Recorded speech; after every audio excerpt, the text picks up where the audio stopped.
But if you are willing to listen, I say, love your enemies. Do good for those who hate you. Pray for the happiness of those who curse you. Pray for those who hurt you. If someone slaps you on one cheek, turn the other cheek. If someone demands your coat, offer your shirt also. Give what you have to anyone who asks you for it.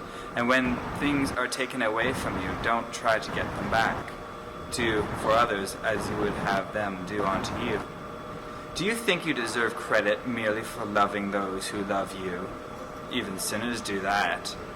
And if you do good only to those who do good to you, is that so wonderful? Even sinners do that.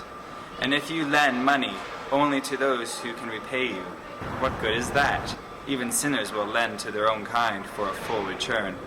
Love your enemies, do good to them, lend to them, and don't be concerned that they may not repay. Your reward from heaven will be very great, and you will truly be acting as children of the Most High, for He is kind to the unthankful and to those who are wicked. You must be compassionate, for as your Father is compassionate.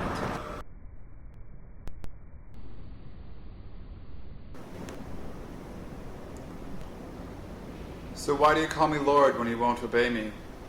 I will show you what it's like when someone comes to me, listens to my teaching, and then obeys me.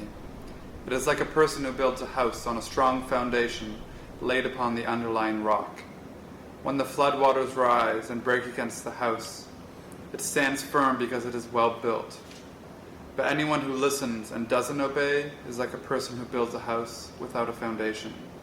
When the floods sweep down against that house, it will crumble into a heap of ruins.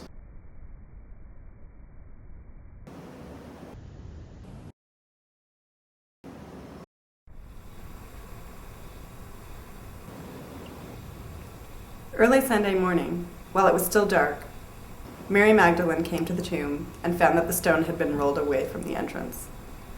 She ran and found Simon Peter and the other disciple, the one whom Jesus loved. She said, "They've taken the Lord's body out of the tomb, and I don't know where they have put him."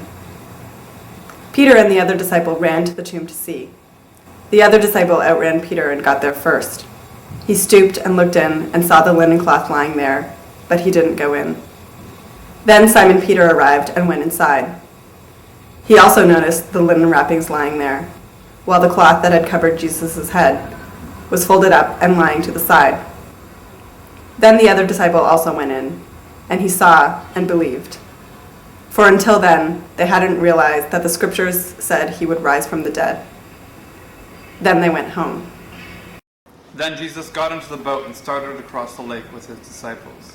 Suddenly a terrible storm came up, with waves breaking into the boat. But Jesus was sleeping.